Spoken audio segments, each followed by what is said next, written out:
మా latest videos కోసం మా ఈ తెలుగు న్యూస్ ఛానల్ సబ్స్క్రైబ్ చేసి గంట సింబల్ యాక్టివేట్ చేసుకోండి. ఈరోజే శుక్రవారం సంకటహర చతుర్థి, పరమ పవిత్రమైన రోజు. ఈరోజు మీరు ఏం చేసినా చేయకపోయినా రాత్రి 12 లోపు ఈ వీడియో చూస్తే చాలు, ఈ వీడియో మీ కంట పెడితే చాలు, అదృష్టం మీ తలుపు తడుతుంది. ఆటంకాలన్నీ కూడా తొలగిపోతాయి. కోటి జన్మల పుణ్యం వస్తుంది. దరిద్రం మొత్తం కూడా పోతుంది. జీవితంలో అన్ని విజయాలే కలుగుతాయి. మీ దశ మారిపోతుంది. విఘ్నేశ్వరుడి అనుగ్రహంతో సకల ఐశ్వర్యాలు సిద్ధిస్తాయి. వద్దన్న ధనం వస్తూనే ఉంటుంది. మరి సంకటహర చతుర్థి రోజు తప్పక వినవలసిన ఆ కథ ఏమిటో ఇప్పుడు మనం తెలుసుకుందాము. ఒకసారి సత్యలోకంలో కమలాసనం మీద కూర్చొని పగలంతా సృష్టి చేసి అలసిన బ్రహ్మకు కల్పాంతం సమీపించటంతో నిద్రమత్తు ఆవరించింది. ఆ నిద్రమత్తులో ఆయన ఆవలించినప్పుడల్లా పర్వత శిఖరాగ్రాలు చిట్లి అగ్నులను వెదజల్లుతూ ఉన్నాయి. పట్టే సమయాన కళ్ళు చెమ్మగిల్లగా ఆకాశంలో గుంపులుగా కూడిన ప్రళయ మేఘాలు మెరుపులతో భయంకరంగా గర్దిస్తూ ఏనుగు తొండాల వంటి ధారలతో వర్షించి లోకాన్ని జలమయం చేశాయి. ఆయన కనురెప్పలు బరువుగా వాలటం ప్రారంభించేసరికి అన్ని దిక్కులా గాఢాంధకారం అలుముకున్నది. ఈ ప్రళయ పరిస్థితుల్లో బ్రహ్మ నిద్రించాడు. దాంతో భూమి అంతా కూడా ప్రళయంలో నాశనమైపోయింది. బ్రహ్మకు ప్రళయం అనేది రాత్రి కాలం. తిరిగి నూతన కల్పారంభం కానున్న సమయం ఆసన్నమైంది. సరికొత్త జగత్తు మీద వెలుగు ప్రసరింపబోతున్న తరుణంలో సరస్వతీదేవి వీణ సవరించి భూపాల రాగ స్వరాలను మెల్లగా పలికిస్తూ ఉండగా బ్రహ్మకు మెలకువ వచ్చింది. ఆయన నిద్రలేచి పద్మాసనం వేసి కూర్చొని 4 ముఖాలతో 4 దిక్కులు కలియజూశాడు. కింద ఉన్న జగత్తంతా నీటిమయమై మహా పర్వతం లాంటి కెరటాలతో కోలాహలంగా ఉంది. ఆ తరంగాల మధ్య ఒకచోట కళ్ళను మిరుమిట్లు గొలిపే తెల్లని కాంతి రేఖ కనిపించింది. ఆ కాంతిలో తరంగాలపై తేలుతూ ఒక పెద్ద మర్రి ఆకు, దానిపై చందమామ లాంటి పసివాడు పడుకొని కుడి కాలి బొటన వేలు చప్పరిస్తూ కనిపించాడు. బ్రహ్మ చేతులు జోడించి కన్నులు మూసి ధ్యానించి తెరిచినంతలో ఒక వింత దృశ్యం కనిపించింది. ఆ పసివాడు విశ్వ విరాట్ స్వరూపుడైన పర బ్రహ్మమేనని బ్రహ్మకు అనుభవపూర్వకంగా తెలిసిన విషయమే. కానీ ఇప్పుడు ఆ పిల్లవాని తల ఏనుగు తలను పోలి చిన్నారి తొండంతో కుడి పాదాన్ని పట్టి నోటిలో పెడుతున్నట్లుగా కనిపించింది. ఆ ముఖం చాలా ప్రసన్నంగా ఉంది. పిల్లవాడు చంద్రకాంతితో ప్రకాశిస్తూ ఉన్నాడు. 4 చేతులు కలిగి ఉన్నాడు. ఆ పసివాడి వైపు బ్రహ్మ ఆశ్చర్యంగా చూస్తున్న మరు నిమిషంలో ఆకుతో సహా ఆ పిల్లవాడు అదృశ్యమయ్యాడు. బ్రహ్మకు ఆ ప్రదేశాన్ని ఎత్తుగా లేచిన పెద్ద మట్టి దిబ్బ ఒకటి కనిపించింది. క్రమక్రమంగా నీటి నుంచి విశాలమైన భూభాగాలు, సముద్ర భాగాలు ఏర్పడాయి. ఇక బ్రహ్మ సృష్టికి పూనుకున్నాడు. మొదట పర్వతాలు, నదులు ఏర్పడాలని సంకల్పించి కమండలంలోంచి నీరు తీసి జగత్తు మీద చల్లాడు. తర్వాత వృక్షాలను, సస్యాలను, ఖనిజాలను సంకల్పించాడు. పిమ్మట కదులాడే జీవరాశిని, మొదట సముద్రంలో చేపలను, భూమి మీద జంతుజలాన్ని, క్రిమికీటకాదుల్ని, పక్షుల్ని సృష్టించాడు. ఆ తరువాత మనుషులను సంకల్పించి కమండలోదకాన్ని చిలికాడు. బ్రహ్మ సృష్టి చేస్తున్నంతసేపు పార్వతీదేవి వీణ వాయిస్తూనే ఉన్నది. అందువలన అనుకోని విధంగా వీణ అపశృతి పలికింది. అంతే. సరస్వతి నివ్వెర పడుతూ కిందకు చూసి మరింత ఆశ్చర్యపోయింది. బ్రహ్మ తన అర్ధాంగి నివ్వెరపాటు అర్థం కాక కమలాసనం నుంచి వంగి కిందికి చూశాడు. అపశృతి వలన భూమి మీద పర్వతాలు బోర్లా పడుతూ, శిఖరాలు భూమిలోకి పాతుకుని వెడల్పుగా పర్వత పాదాలు సూర్యరశ్మి పడకుండా గొడుగులాగా ఎదుగుతూ ఉన్నాయి. నదులు సాగరం నుంచి ఎత్తు ప్రదేశాలకు చేరుతున్నాయి. వృక్షాలు తలకిందులుగా వేళ్లు ఆకాశానికి తన్నుతున్నవి. సముద్ర తరంగాల మీద జలచరాలు తేలుతూ కుప్పిగంతులు వేస్తూ ఉన్నవి. కొన్ని నిటారుగా పయనిస్తూ ఉన్నవి. కొన్ని పక్షుల్లా ఎగురుతూ ఉన్నవి. జంతువులు కూడా చాలా అనర్థాలతో పుట్టాయి. తలలు లేకుండా కొన్ని, వెనుక కాళ్ళు లేకుండా కొన్ని, ఒంటి కాలివి, 3 కాళ్ళవి, కళ్ళు చెవులు అన్నీ ఉండి నోరు లేనిది, తోకలకు తలలున్నవి, తలలకు తోకలున్నవి కనిపించాయి. పక్షులకు రెక్కలు లేవు. అవి నడవాలంటే కాళ్ళు లేక నేల మీద దొర్లుతున్నవి. ఈ వక్రతలన్నీ గమనించి బ్రహ్మ ఎంతగానో కలవరపడుతూ తన ఉత్తమోత్తమ మనుష్య సృష్టి ఎలాగుందో అని ఆత్రంగా చూశాడు. మనుషులలో కొందరికి 2 తలలున్నాయి. అందులో ఒకటి స్త్రీది, రెండోది పురుషుడిది. పురుషులు జూనాడు బెత్తెడుగా ఉన్నారు. స్త్రీలు పెద్ద ఏనుగుల్లాగా తాటి చెట్లలాగా ఉన్నారు. వీపులకు తలలు అతికించినట్లున్న వాళ్ళు, 4 ఒంటి కాళ్ళ వాళ్ళు, పొట్టకే పెద్ద నోరున్న రాబందుల్లాగా ఉన్నారు. జంతువులు మొరలు పైకెత్తి దీనంగా అరుస్తూ ఉన్నాయి. మోగగా చూస్తూ ఉన్నాయి. బ్రహ్మను నిందిస్తున్నట్లుగా గింజుకుంటున్నాయి. కథను తొక్కుతున్నాయి. ఒక కానెడు మగవాడు తాటి చెట్టంత వికృత ఆకారాన్ని అయిన స్త్రీని చూపిస్తూ, ఓ బ్రహ్మదేవుడా, ఇలాంటి స్త్రీతో నేనెలా సంసార సాగరం ఈదేది అంటూ ఆకాశానికి తలపెట్టి పెద్దగా అరుస్తున్నాడు. 4 తలలంటూ ఉన్నా అసలు తల అంటూ లేని ఓయ్ బ్రహ్మదేవుడా, మమ్మల్ని ఎందుకిలా పుట్టించావు అంటూ వికృతాకారాల మనుషులు చేస్తున్న ఆక్రందనాలు మిన్ను అంటుతున్నాయి. ఇదంతా చూస్తున్న బ్రహ్మ 4 తలలు గిర్రున తిరిగిపోయాయి. 8 కళ్ళు బెయిర్లు కమ్మాయి. తెల్లబోతూ బ్రహ్మ సరస్వతి వెంక అయోమయంగా చూశాడు. అతని 4 తెల్ల మొహాలను చూసి సరస్వతి సరసంగా చిరునవ్వుతో సరిపెట్టి ఊరుకున్నది. అప్పుడు బ్రహ్మ, ఎందుకిలా జరిగింది? సక్రమమైన సృష్టి జరిపించాలనే సత్సంకంతోనే కదా నేను సృష్టికి పూనుకున్నాను.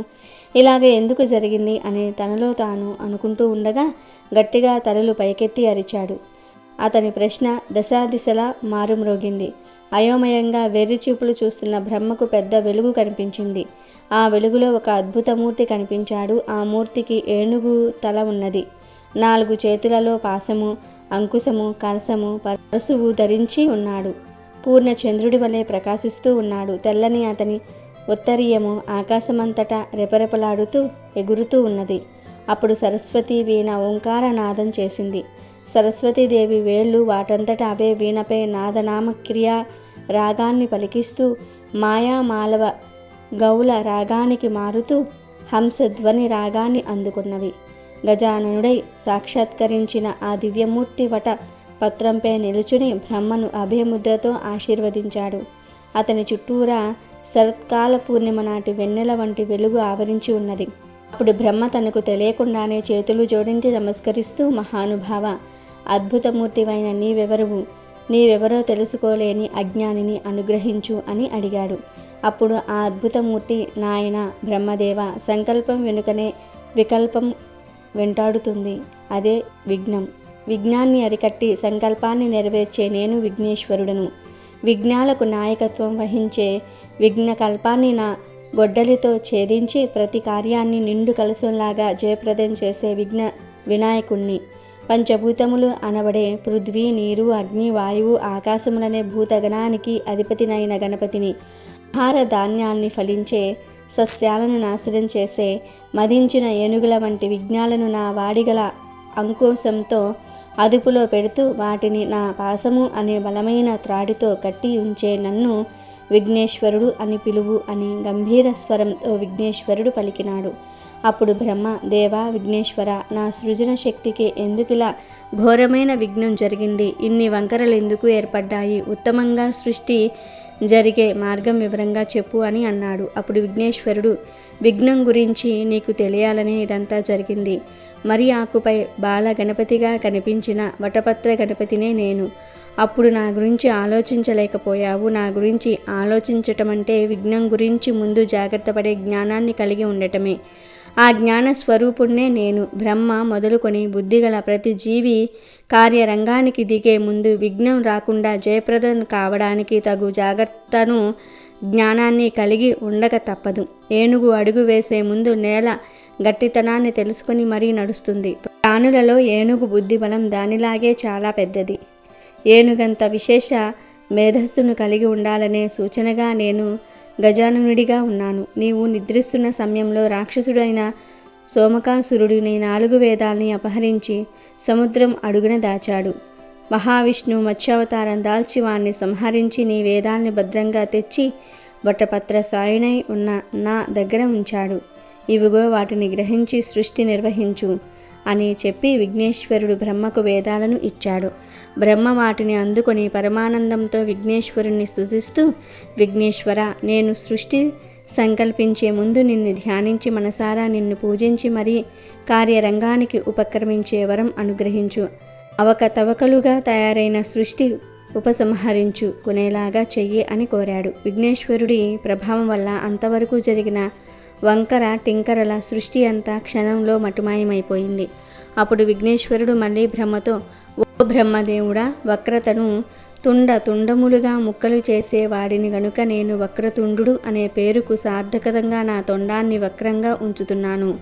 వక్రతుండిని అయిన నన్ను ధ్యానించి తలపెట్టిన ఏ పని కూడా వంకరపోదు. నీవు కోరుకున్నట్లే నన్ను ధ్యానించి సృజించటం ఒక కళ. ఆ కళ ఎటువంటి వంకర టింకరులు పోకుండా జగత్తు నీవు మలచిన కళానీయంగా భాసిస్తుంది. నీకులాగానే జగత్తులో అందరికీ అందుబాటుగా తొలి పూజలందుకునే విఘ్నేశ్వరుడిగా, విఘ్నాల నుండి కాపాడుతూ సంకల్ప సిద్ధిని కలిగించే సిద్ధి వినాయకుడిగా, సకల గణాలకు అధిపతిగా, గణపతినై శివపార్వతులకు కొడుకుగా అవతరిస్తాను అని చెప్పి బ్రహ్మను దీవించి అంతర్ధానమయ్యాడు.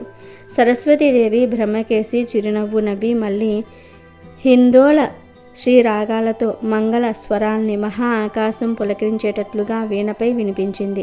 బ్రహ్మ విఘ్నేశ్వరాయ నమః అంటూ సృష్టిని ప్రారంభించాడు. సృష్టి మరింత అందంగా నిర్విఘ్నంగా సాగింది. గంభీరమైన పర్వత పక్తులు, అమృత జలాలతో నదులు, సుందర వనాలు, రంగురంగుల బొమ్మల్లాంటి జంతు జలము, శారీరకంగానూ మానసికంగానూ ఉన్నతులు బలవంతులు అయిన మనుషులతో జగత్తు బ్రహ్మ చేసిన కళా నిలయంగా విలసిల్లింది. వాగ్దేవి అయిన సరస్వతి తన వాణిని సంగీతంలా ప్రాణికోటికి స్వరపరిచింది. జీవకోటి సలక్షణంగా పెరిగింది. అలాగే ఈ శుక్రవారం పూట నిర్మాల్య దోషాన్ని ఎలా తొలగించుకోవాలో తెలిపే ఈ పురాణ కథను వింటే చాలు, మీకు ఉన్న దోషాలన్నీ కూడా పోయి సకల ఐశ్వర్యాలు సిద్ధిస్తాయి. ఒకసారి భరద్వాజ మునీంద్రుడు సూతుణ్ణి ఇలా అడిగాడు. సూత, దేవపూజ చేసిన పువ్వును నిర్మాల్యం అంటారు. దానిని గురించి కథ ఏదైనా చెప్పవయ్యా అని అన్నాడు. మంచి విషయం అడిగావు, చెప్తా విను అని సూతుడు భరద్వాజుడితో ఇలా చెప్పాడు. పూర్వం చంద్రవంశపు రాజులలో సంతనుడు అనే ఒక రాజు ఉండేవాడు. ఆయన చాలా దొడ్డవాడు. అతడు దాన ధర్మాలకు, దైవభక్తికి ఎంత పేరు పొందినవాడో బల పరాక్రమాలకు, చల్లని పరిపాలనకు అంత పేరు పొందాడు. అతని మంచితనానికి బహుమతిగా ఇంద్రుడు మంచి రథం కూడా ఒకటి ఇచ్చాడు. మంచి రోజు చూసి దానిని అధిరోహించాలని అనుకుని దానిని రథశాలలో ఉంచాడు సంతనుడు. సంతనుడు నారదముని ముఖతః నరసింహస్వామి మహిమ విని భక్తి శ్రద్ధలతో స్వామిని ఆరాధిస్తూ ఉండేవాడు. ఒకనాడు ఉదయం కాలం ముహూర్తం బాగుందని దైవజ్ఞుడు చెప్పగా దేవదత్తమైన దివ్య రథం ఎప్పుడు ఎక్కుతానా అనే తపనతో ఉన్నవాడు గనుక త్వరగా స్వామి పూజ చేసి బయటికి వచ్చాడు. రథశాలకు వెళ్ళి రథాన్ని బయటకు తెప్పించాడు. చుట్టూ 3 ప్రదక్షిణ నమస్కారం చేసి రథం ఎక్కాడు. కానీ రథం అంగుళం మేర అయినా సరే కదలలేదు. సంతనుడు తెల్లబోయి కిందికి దిగాడు. రథకారుల్ని రప్పించి లోపం ఏమిటో చూడమని ఆతృతగా అడిగాడు. వాళ్ళు చాలా దీక్షగా చూసి, ఈ రథంలో ఏ లోపము లేదు ప్రభు అని చెప్పారు. అప్పుడు రాజు అయితే రథాన్ని నడపండి అన్నాడు. వాళ్ళు ప్రయత్నించారు కానీ ప్రయోజనం లేకపోయింది. రథం కదలలేదు. సంతనుడి ఉత్సాహం నీరు కారింది. అప్పుడు సంతనుడు వెలవెలలాడుతూ అంతఃపురానికి వెళ్ళిపోయాడు. అక్కడ దిగులుగా కూర్చొని ఇష్టదైవాన్ని స్మరిస్తూ ఉండగా నారదుడు వచ్చాడు. సంతనుడు నారదునికి సవినయంగా ఆతిథ్యమిచ్చి రథ వృత్తాంతం చెప్పి రథం కదలకపోవడానికి కారణమేమిటో తెలుపమన్నాడు. అప్పుడు నారదుడు ధ్యానం చేసి విషయం తెలుసుకున్నాడు. అప్పుడు నారదుడు సంతనుడితో, రాజా, రథం కదలకపోవడానికి కారణం మరేమీ కాదు. రథ నిర్మాణంలో ఏ లోపము లేదు. నీవు స్వామివారికి నిన్న చేసిన పూజా పుష్పాలను బయట వేశావు కదా, బయటికి వెళ్ళటంలో వాటిని దాటి వెళ్ళావు. నిర్మాల్యాన్ని ఎవరి కాళ్లకు తగలని విధంగా ఒక మూలగా వెయ్యాలి. వాటిని దాటడం వల్ల వచ్చిన దోషం నీ రథ గమనాన్ని కొట్టింది. నీకే కాదు, ఒకప్పుడు నీకు రథం ఇచ్చిన ఆ ఇంద్రుని కొడుకే ఇలాంటి ఆటంకం కలిగించింది. ఈ కథ చెప్తాను విను అని నారదుడు సంతనుడితో ఇలా చెప్పసాగాడు. పూర్వం అంతర్వేది అనే ఒక చిన్న పట్టణంలో రవి అనే ఒక మూలాకారుడు రకరకాల పువ్వుల దండలు రమ్యంగా అల్లి మొదట అల్లిన దండలు 3 ముచ్చటగా నరసింహస్వామికి సమర్పించేవాడు. ఆ దండలల్లటంలో వాని భార్య కూడా నిపుణురాలు. ఇద్దరు దండలల్లటంలో ఎంతో శ్రద్ధ ఒదిగ్గా చూపేవారు. స్వామికి సమర్పించగా మిగిలినవి ముందుగానే పురోహితుడికి దేవపూజలు చేసేవారికి కొన్ని అంగడిలో అమ్మడానికి అన్నీ నిర్ణయించుకునేవారు.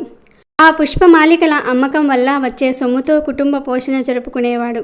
మరి రోజు పూదండ అల్లాలంటే పుష్పాలు సమృద్ధిగా ఉండాలి కదా. అందుకని పెరట్లో దూరంగా ఉన్న తన సొంత నేలకు చుట్టూ ఎత్తుగా నలువైపులా ప్రహరీ కట్టించి లోపల పలు జాతుల పూల మొక్కలు తీగలు నాటాడు.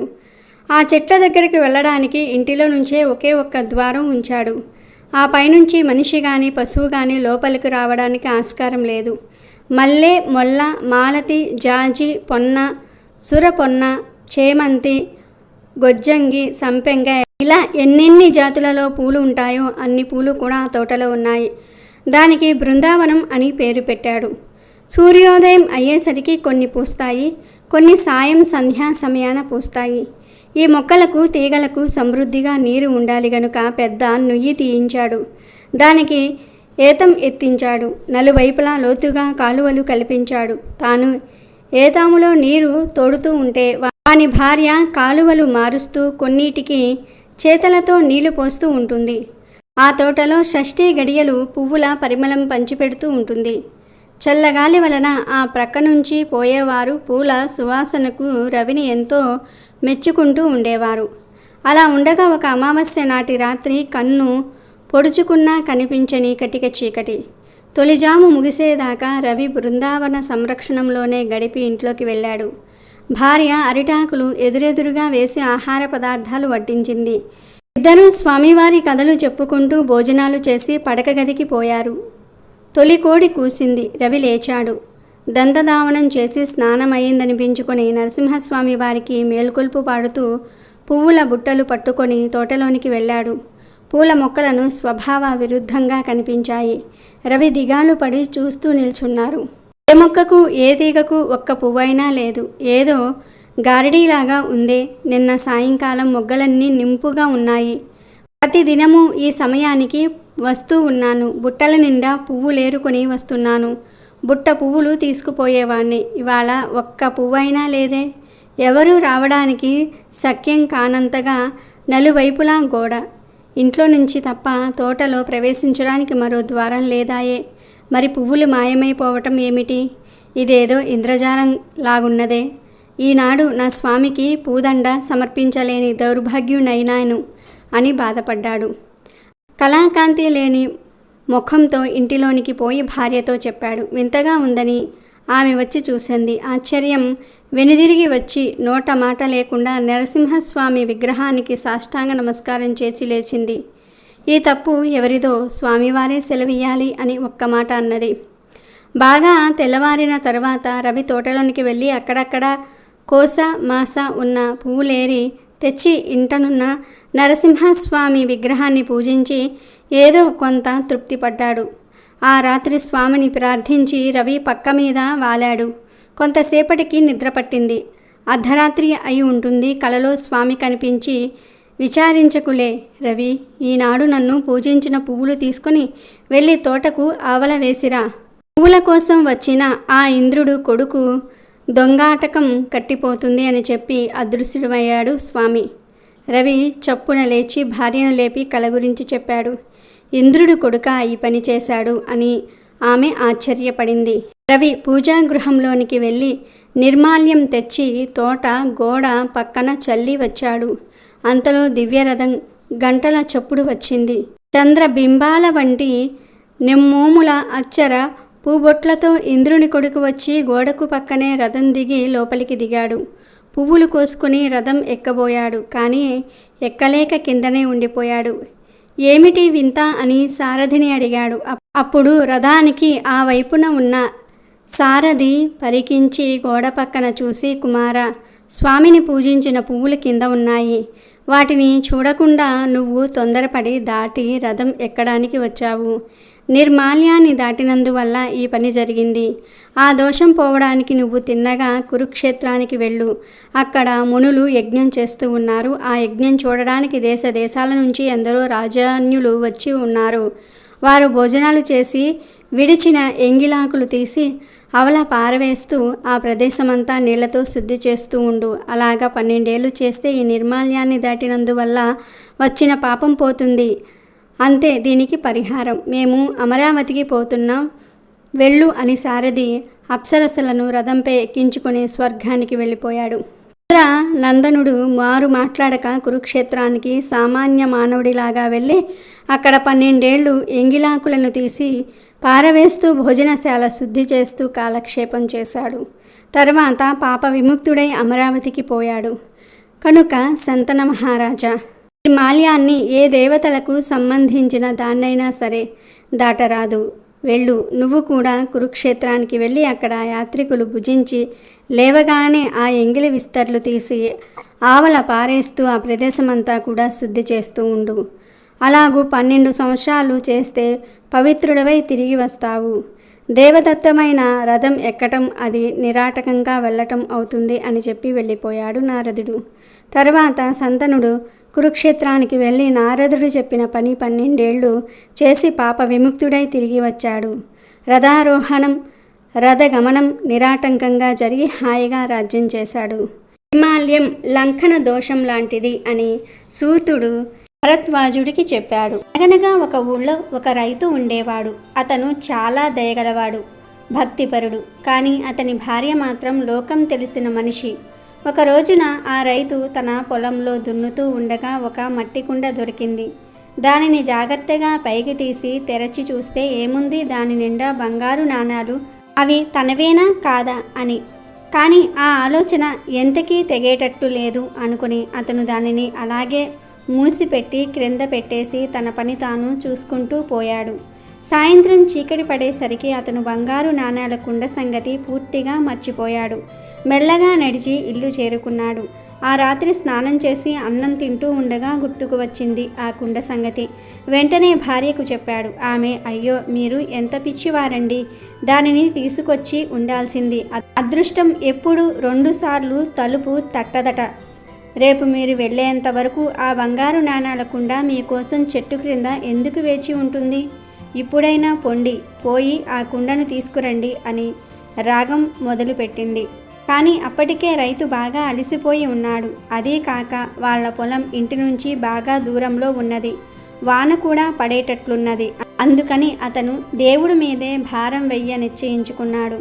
చూడు, అది మనకు దేవుడు ఇచ్చిన సంపదే అయితే రేపు నేను వెళ్ళేంత వరకు అది అక్కడే ఉంటుంది. ఎవ్వరూ దాన్ని ఎత్తుకుపోలేరు అన్నాడు. రైతు భార్యకు ఆ నిర్ణయం అస్సలు నచ్చలేదు. కానీ ఏం చేయగలదు? రైతు మొండితనం ఆమెకు తెలుసాయే. మరికొంతసేపు తిట్టి చివరకు ఆమె ఊరుకున్నది. అయితే ఆ రోజునే రైతు ఇంటిని దోచుకునేందుకు వచ్చిన దొంగలు 2 ఆ కబుర్లన్నీ కూడా విన్నారు. ఓహో, మన పంట పండిందిరా, ఈ పిచ్చి రైతు పొలం ఎక్కడో తెలుసు కదా నీకు, అక్కడికి పోదాం వెంటనే అనుకున్నారు. తక్షణం బయలుదేరిపోయారు. వాళ్ళు పొలంలోనికి వెళ్ళేసరికి బాగా చీకటిగా ఉన్నది. ముందుగా అనుకుని రాలేదు గనక వాళ్ళ దగ్గర దీపం లాంటిది ఏమీ లేదు.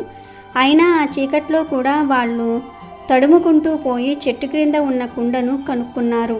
2 ఉత్సాహంతో గంతులు వేస్తూ కుండకు ఉన్న మూతను విప్పబోయారు. అందులో వాళ్ళల్లో ఒకడికి అనుమానం వచ్చింది. దీనిలో వాడు చెప్పినట్లుగా డబ్బులే ఉన్నాయో లేకపోతే ఏ పామైనా దూరి కూర్చున్నదో ఎలా తెలుస్తుంది అని. ధైర్యం చేసి 2 దాన్ని మూత తీసి మెల్లగా కుండలో చేయి పెట్టారు. మెత్తమెత్తగా ఏదో తగిలింది చేతికి. చూడగా అది పామే.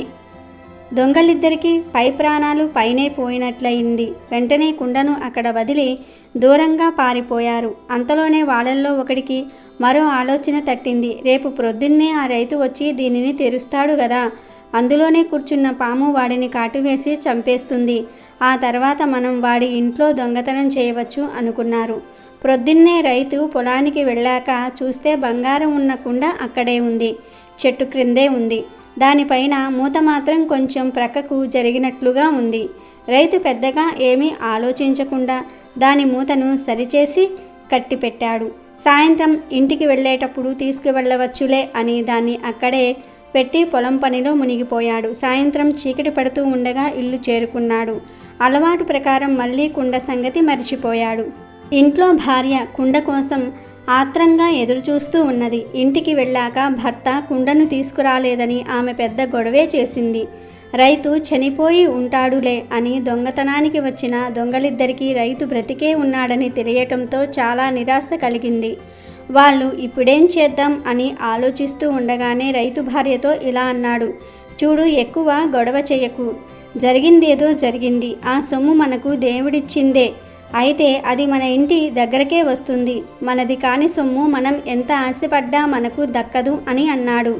దొంగలు ఆ మాటలు విని నవ్వుకున్నారు. వీడి ఇంటికి వచ్చేది బంగారమో పామో చూద్దాం అని వాళ్ళిద్దరూ మళ్ళీ పొలానికి పోయి కుండను నెత్తికి పట్టుకొచ్చారు. రైతు ఇంటి వాకిలి ముందు పెట్టారు. అప్పటికి తెల్లవార వస్తున్నది. దొంగలిద్దరూ చెట్టు చాటున దాక్కుని చూస్తున్నారు.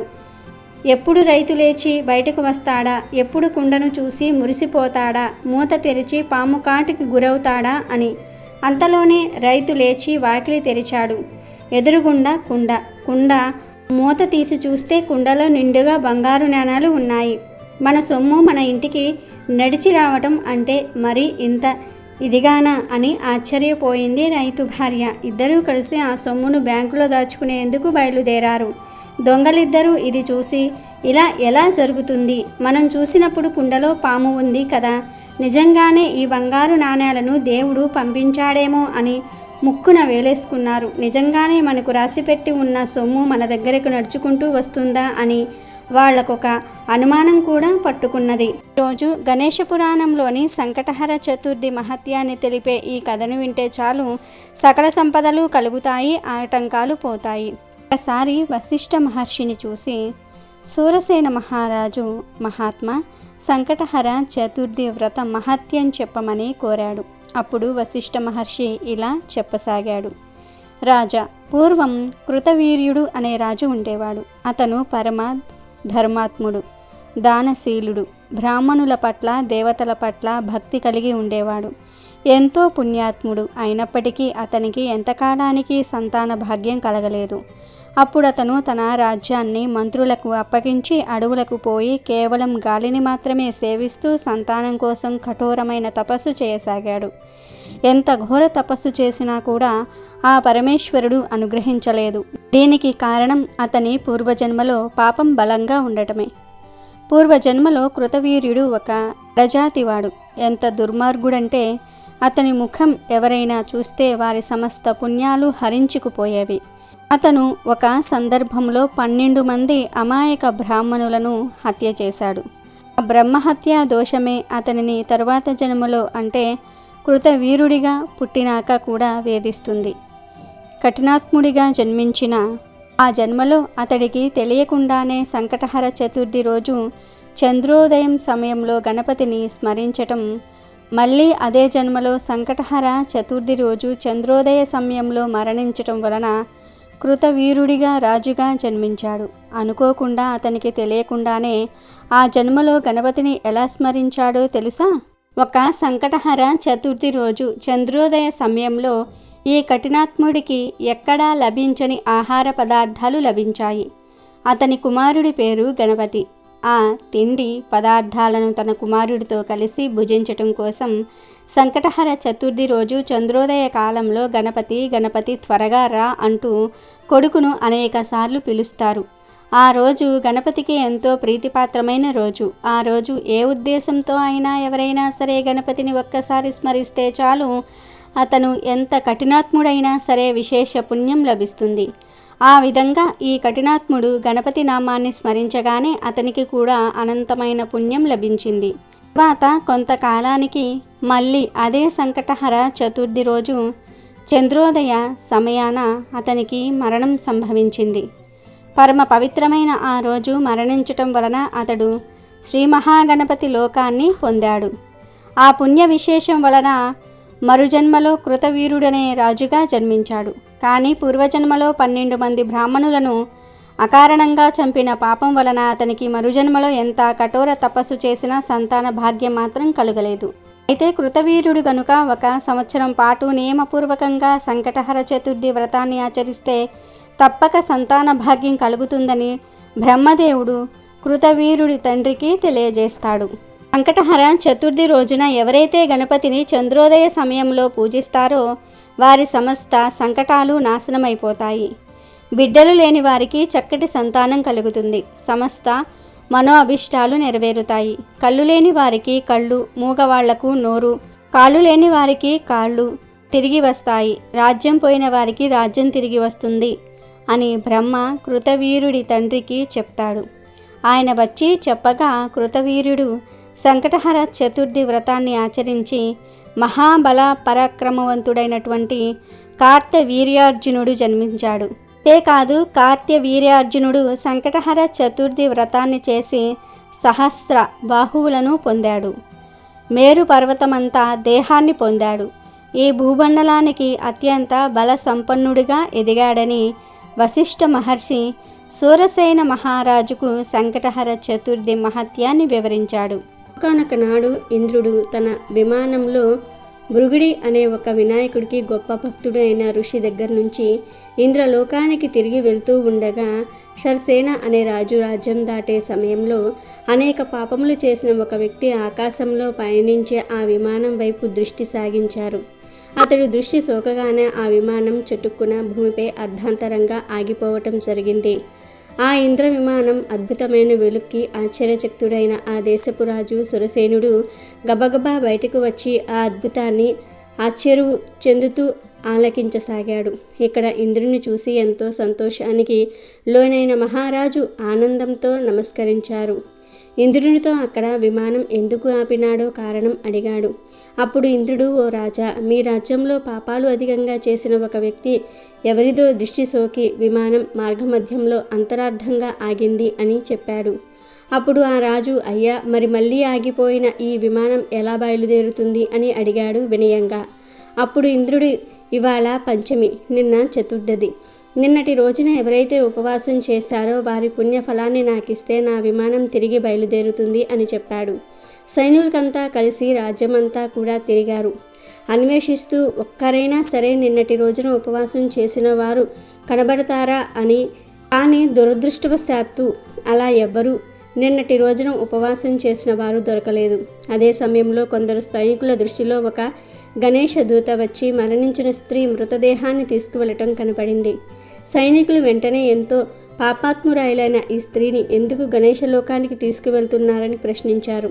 దానికి గణేశ దూత, నిన్నంతా కూడా ఈ స్త్రీ ఉపవాసం ఉంది, తెలియకుండానే ఏమీ తినలేదు, చంద్రోదయం అయిన తర్వాత లేచి కొంత తిన్నది, రాత్రంతా నిద్రించి సూర్యోదయ సమయాన నిద్రలేచి కొంత తినటం వల్ల ఆమెకు తెలియకుండానే సంకష్టహర చతుర్థి వ్రతం చేసింది, ఈరోజు మరణించింది అని చెప్పాడు.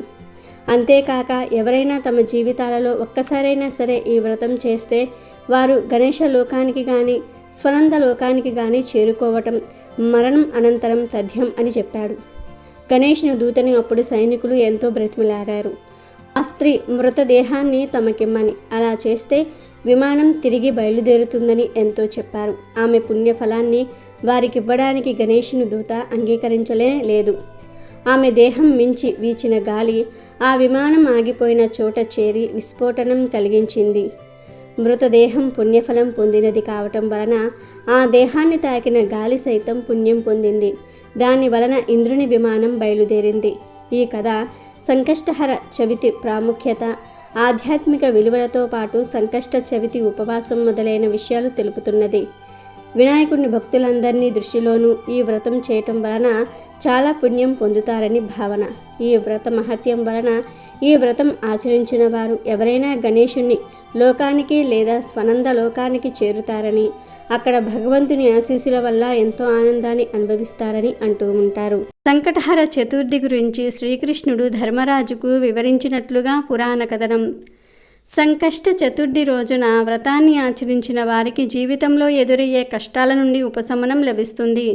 సంకటహర చతుర్థి అంటేనే సంకటాలను తొలగించేది అని అర్థం. అందుకే ఈ పవిత్రమైన రోజున వ్రతమాచరిస్తే ఎంతో పుణ్యఫలం దక్కుతుందని చాలామంది నమ్ముతూ ఉంటారు. పూర్వం ఒకానొకప్పుడు ఋషులందరూ కూడా కలిసి కుమారస్వామి దగ్గరకు వెళ్ళి శత్రు, దారిద్ర్య కష్టాలతో బాధపడేవారు, రుణబాధలు పడుతున్న వారికి, సంతానం లేని వారికి, ఈతిబాధలు పడేవారికి, దీర్ఘవ్యాధులతో పీడింపబడుతున్న వారికి, చదువు సరిగ్గా రాకపోవటం, ముందుకు సాక్కపోవటం వంటి ఆటంకాలు అనుభవించే వారికి భూలోకంలో కలియుగం మొదలైన 5000 సంవత్సరములు గడిచిన తర్వాత ఇలాంటి క్లేశాలు మనుషులను ఎక్కువగా బాధిస్తాయి. ఈ విధంగా బాధలు పడుతున్న వారికి వారి కష్టాలు తీరే వ్రతం ఏదైనా ఉంటే చెప్పమని ఋషులు కుమారస్వామిని అడిగారు. దానికి సమాధానంగా స్కందుడు ఈ విధంగా తెలిపాడు. శుభాలు సిద్ధించుటకు తక్షణ ఫలదాయిని అయిన సంకష్టహర చతుర్థి అనే వ్రతం అన్ని వ్రతాలలోనికి అత్యంత శ్రేష్టమైనది.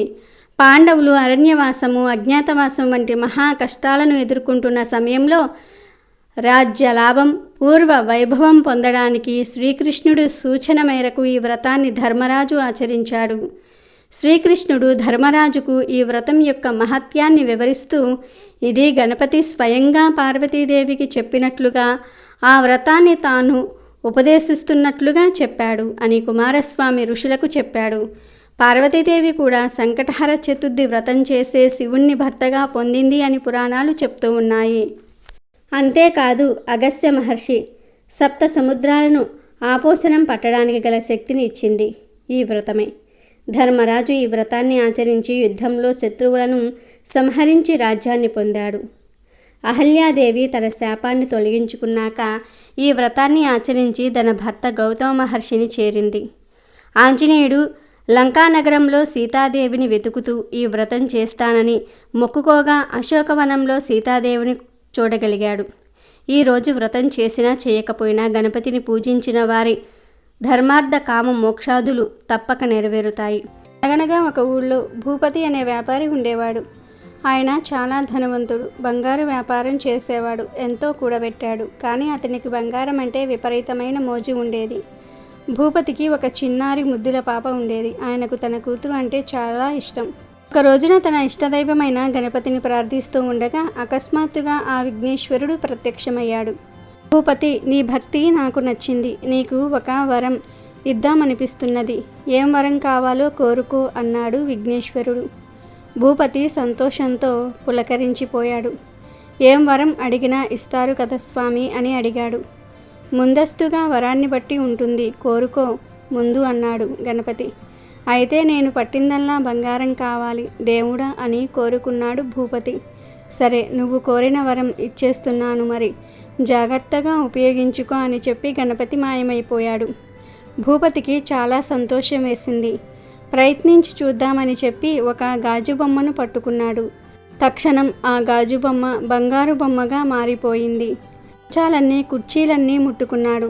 అవి కూడా వెంటనే బంగారం మంచాలు, బంగారుపు కుర్చీల్లాగా మారిపోయాయి.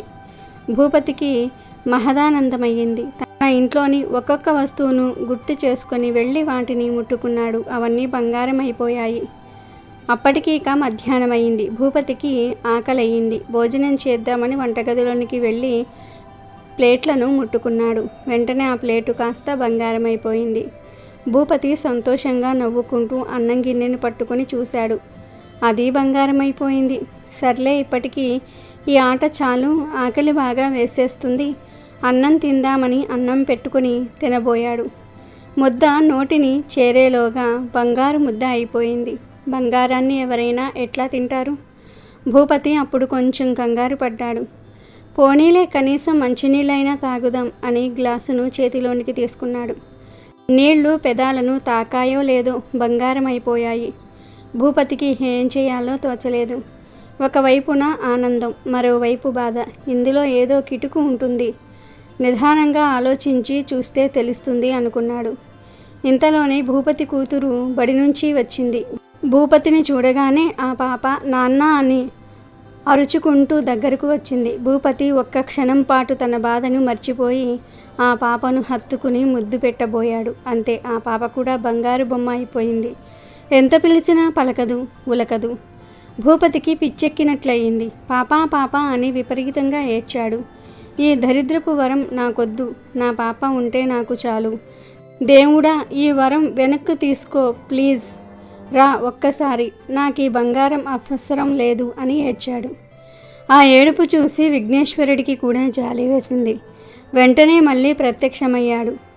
గణపతి, భూపతి, ఎందుకు వరాన్ని ఇంత తొందరగా వద్దనుకుంటున్నావు? నువ్వు పట్టిందల్లా బంగారం అవుతున్నది కదా అని అడిగాడు అమాయకంగా. అప్పుడు భూపతి చెంపలు వేసుకొని గణపతి కాళ్ళ మీద పడ్డాడు. స్వామి, నాకు బుద్ధొచ్చింది. ఇక ఎప్పుడూ అత్యాశకు పోను. ఈ వరం నాకు వద్దు. నా జీవితం మునుపటి మాదిరి ఉంటే చాలు. ఉన్న దాంట్లో సంతృప్తి పడతాను. ఇంకా ఇతరులకు సాయం చేస్తాను. ప్లీజ్. ఇది వరం కాదు, శాపం. ఈ శాపాన్ని వెనక్కి తీసుకోండి అని వేడుకున్నాడు. దాంతో గణపతి చిరునవ్వుతో తదాస్తు అని మాయమైపోయాడు.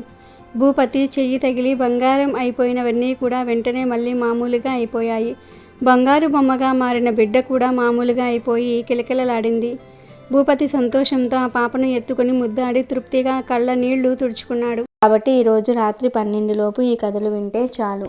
ఆటంకాలన్నీ కూడా తొలగిపోతాయి. కోటి జన్మల పుణ్యం వస్తుంది. దరిద్రం మొత్తం కూడా పోతుంది. జీవితంలో అన్ని విజయాలే కలుగుతాయి. మీ దశ మారిపోతుంది. విఘ్నేశ్వరుడి అనుగ్రహంతో సకల ఐశ్వర్యాలు సిద్ధిస్తాయి. వద్దన్న ధనం వస్తూనే ఉంటుంది. వీడియో నచ్చితే లైక్ చేయండి, షేర్ చేయండి, బట్ సబ్స్క్రైబ్ చేసుకోవడం మర్చిపోవద్దు.